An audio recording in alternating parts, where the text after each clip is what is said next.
Good morning. It's 10 a.m. It's morning. It counts.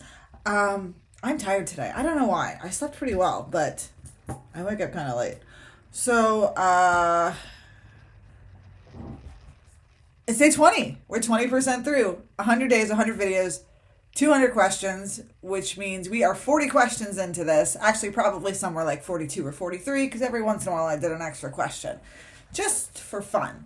Um, and today, well, last night I watched the movie Contagion, which I know I've seen before, but I've never seen it post pandemic. So at like 11 o'clock last night, I was like, oh, why don't I turn on Contagion? This seems like a nice, light little midnight watch. It was eerie how, I mean, obviously the bat pig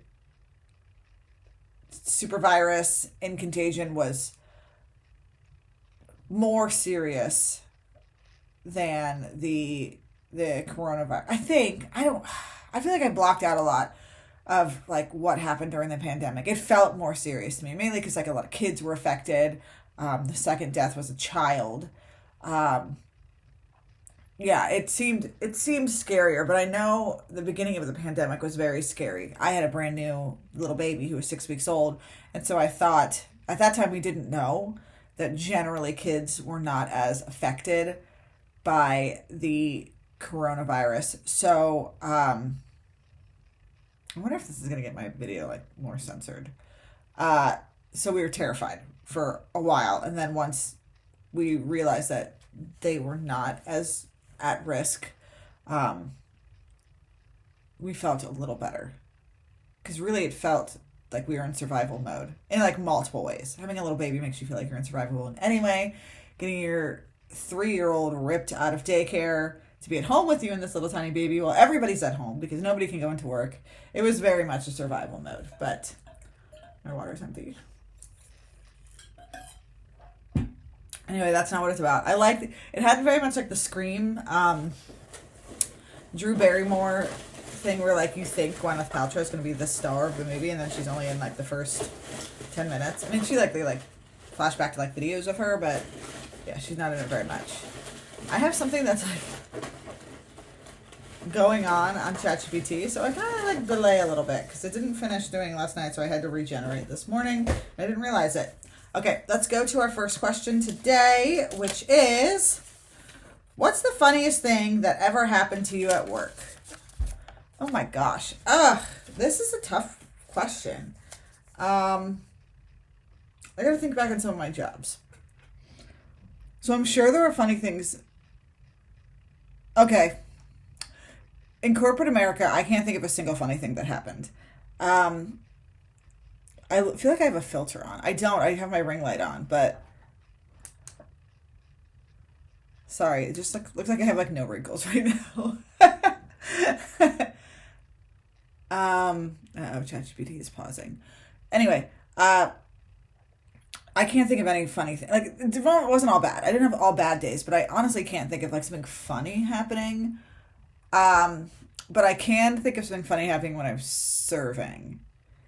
And the way that things worked when you're a server, and granted, it's been over 10 years since I was serving tables, but um, it was very much the when it rains it pours kind of mentality, and that went both ways.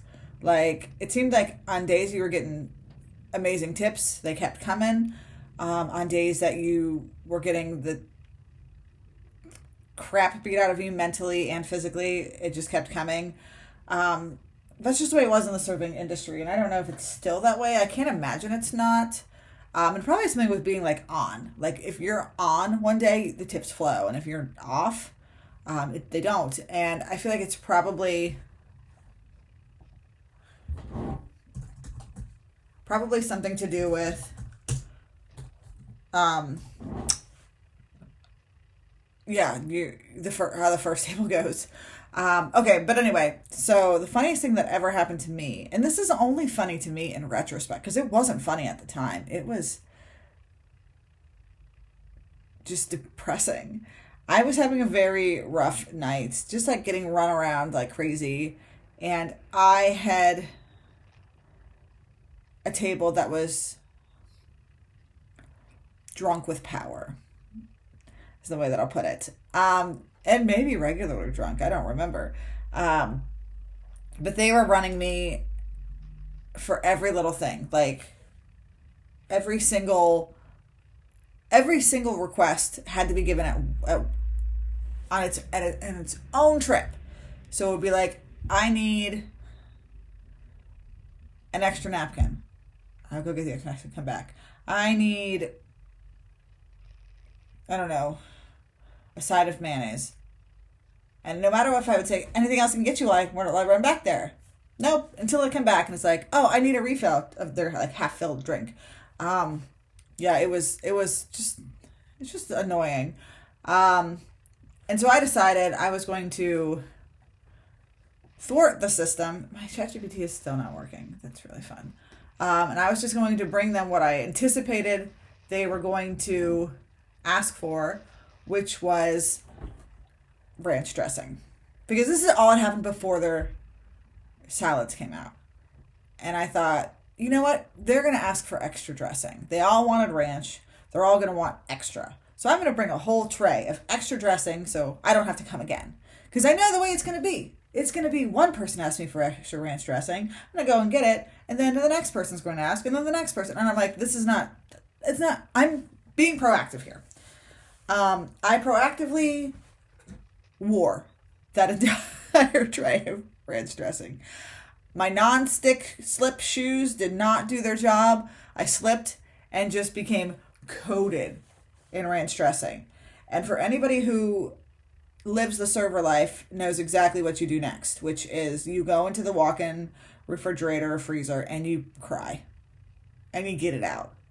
And then you go do it again. Then I had to go ask for another shirt. I think I was in such a state that despite the fact that the workplace was pretty toxic and they would normally charge you for every little thing, they just gave me a shirt.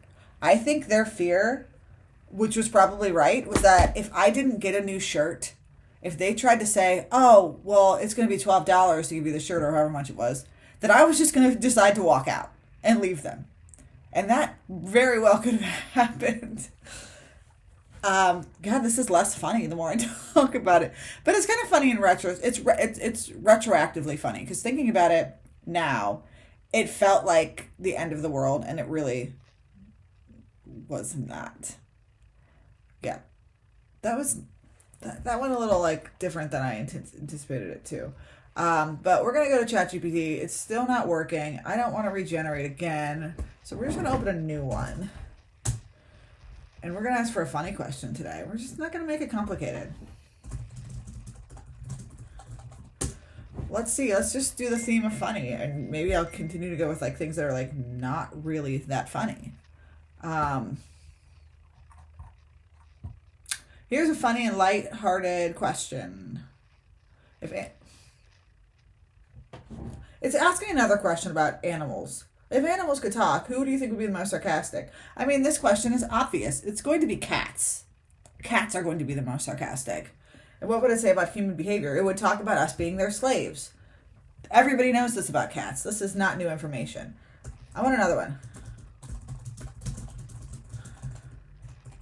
I want another that's not about animals. You're obsessed with animals.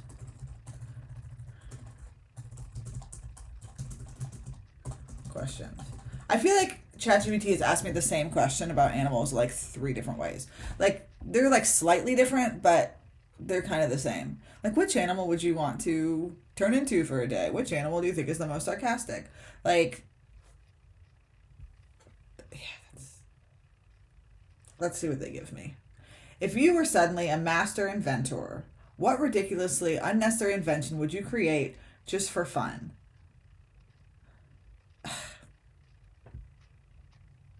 I need to ask for like more motivational questions. These sort of like draw something out of my brain in 2 seconds is hard. What ridiculously unnecessary invention would you create for just? I mean, Rube Goldberg has so many of these that he is the king of unnecessary inventions. So let's think. What thing would I want done, but it's not a necessary invention?